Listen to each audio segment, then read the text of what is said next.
Morning, y'all. Sean here with my live stream, Transform Your Physical Health Live, where I answer your health and fitness questions and where I talk about health and fitness related stuff that I come across in the news or online, whatever you want to call it. Hope y'all doing well today.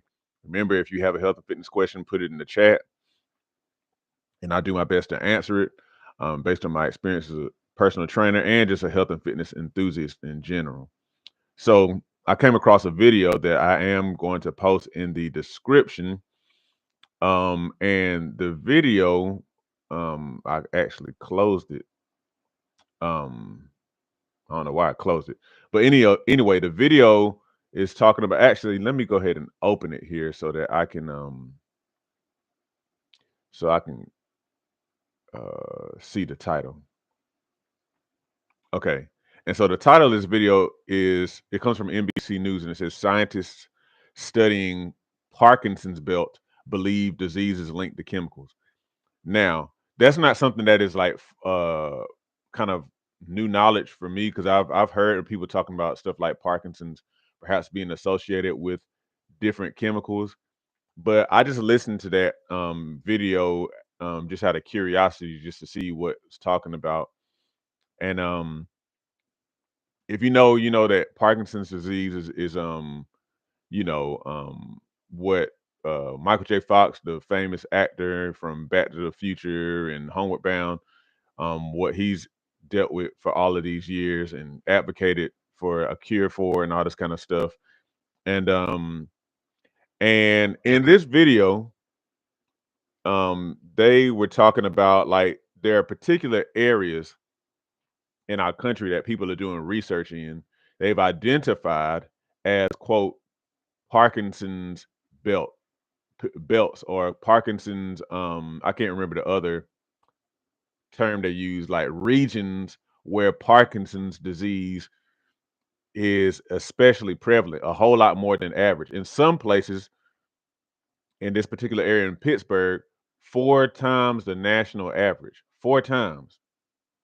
Apparently, 90,000 people get diagnosed with Parkinson's every year, and it is the fastest growing neurological disease in the country. Now, apparently, in these regions in Pittsburgh, back in the day, I'm guessing this must have been like the 50s or so, 50s, 60s or whatever. Pittsburgh apparently used to make a whole lot of our country's steel, STEEL, used in various products and whatnot. And so it just so turns out that a lot of the people who grew up in Pittsburgh around that time, little kids and whatnot, a lot of them in that area got diagnosed with are being diagnosed with Parkinson's disease now. And the thing is, like a lot of these factories and stuff like that, they produce stuff and they spew all these toxins in the atmosphere. And so like the lady who was being interviewed in this video, she was talking about how, she was a little kid back then playing outside with her friends and I think she said something to the effect of, it would be snow outside and then there would be like a layer of dust on the snow, and they didn't think anything of it. Of course they didn't. They're kids. But they believe that that's a major reason why a lot of people who grew up in that time are showing up with Parkinson's disease.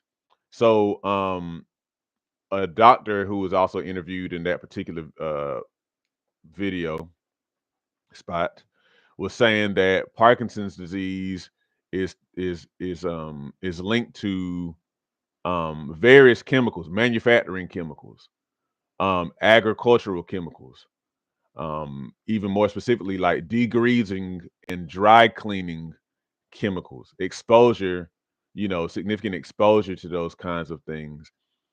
And genetics, there supposedly there is a genetic link, but it's considered to be only a fourth to a third of a contributor.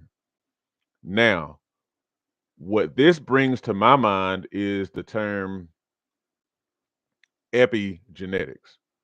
So if you've ever heard of that term epigenetics, epigenetics has to do with the concept of our genetics actually being turned off and on by environmental um influences, for lack of better words. So like for example, how it's a lot of, especially these days whenever people in medicine are using genetic testing to kind of help people to determine if they have a higher risk of this and that. The thing to understand is that the way our genetics work is, even if you have like a something in your genes, so to speak, that's there for whatever reason, epigenetics essentially is saying that it is not an inevitability. It is, just something that's there that can be turned on or turned off by your environment.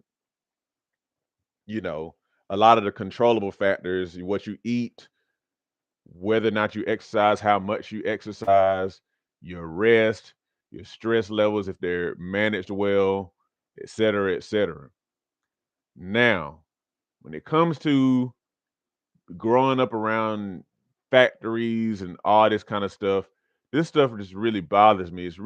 It's frustrating because, you know, I mean, there's a time I believe that folks are making stuff, and I'm sure it's like that to this day in certain other areas, but people making stuff and not really taking any consideration into how to safely do it, where you're not exposing people to stuff that's gonna like really hurt them and affect their well-being later on down the line. Because this stuff kind of like lingers and has an effect. A lot of times over time is whenever it actually shows up. It kind of even makes me think about how a generally unhealthy lifestyle also has the effect of down the road showing like, you know, consequences, but you don't necessarily think about it. You may not know to think about it. But anyhow, I digress. So it's troubling to think that so many people, like our baby boomers and whatnot, grew up in a time where these things are being produced with no, probably not much of any consideration, you know, at least until maybe some studies started to come out and then there was governmental regulation and whatnot. And then people had to kind of put a cap on whatever, kind of chemicals they're just kind of spewing out there in the air. But for these people, they were exposed, and it kind of is what it is at this point. Now, I'm always one who believes that, you know, who believes in rather doing everything that you can possible to take care of your body, reduce your risk of disease of any kind. I believe that you can have a vibrant, healthy, long life, you know. And so, some of these things we don't necessarily know about, but there's a lot of these things that we do know about. Now, I don't think I'm not sure what if I live close to any factory. I mean, I probably do when I think about it. I know I've seen a place downtown that spews smoke in the air, a couple of places. I don't know what kind of places those are, so I probably need to do some research. But I kind of live out here, kind of in like a woody area and whatnot. There's something I'm kind of happy about. I don't live like in a big city, which big cities are, they have all kind of stuff out there, the concrete jungles and, all of their, all, not living necessarily around nature and whatnot. So I'm glad I have the opportunity to live in a place like where I live. Um, but there's also like, the food that we eat and all the pesticides and stuff that tend to be contaminating those foods and whatnot. And we try to do a good job of cleaning all of our vegetables and then getting organic sometimes. I don't say we're perfect, but we're pretty consistent with that.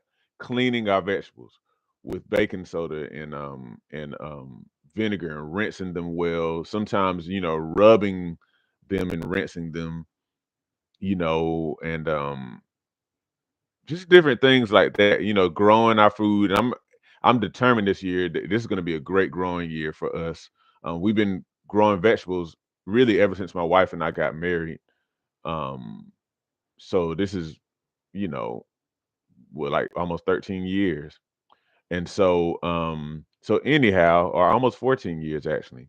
But anyhow, a lot of these different kind of things, like if you know you live close to like some sort of factory that's putting chemicals out there in the air, and you don't you want to try to ensure that your health isn't affected by that, then I don't know. I mean, you may consider something as significant as moving somewhere else. I don't know. I know that's a big decision to make. So I'm not going to say anything to you about that. But I've heard these kind of stories quite a bit, of people who end up starting to see health issues because they live close to some area that was kind of putting toxins into the air or into the water or into the soil or all of those. So that is something to consider. But then even also aside from that, it's other things, you know, eating organic when you can, cleaning your vegetables and stuff thoroughly, even kind of steering clear of various processed foods, because a lot of those processed foods are tainted with a lot of pesticides and chemicals and have even other chemicals in them that are weird, unnatural, and that have certain kind of effects on the body that could have an epigenetic effect that, ends up causing some sort of health problem because it's kind of like altered or turned on or off genes and different things like that. um, Anyhow, I just wanted to bring some attention to that story. It's kind of frustrating, and it seems like a lot of the people who are dealing with Alzheimer's, I mean not Alzheimer's, but Parkinson's in that area, doing the best they can and taking other steps to kind of slow the progression and whatnot. Um, but yeah, man, we have to do our best. Sorry, I'm trying to put this thing back on. But we have to do our best, man, to like really reduce our exposure to environmental factors, and then also to especially control those environmental factors that we're most able to control: eating, and getting exposure to physical activity, getting your sleep, not being exposed to a whole lot of stress, learning how to have calming kind of practices and whatnot, prayer, you know, as we say, casting your cares on God instead of like holding them all on yourself. Different things like that. Anyhow, y'all, I'm gonna let that be it. Let me know if you have any thoughts about this.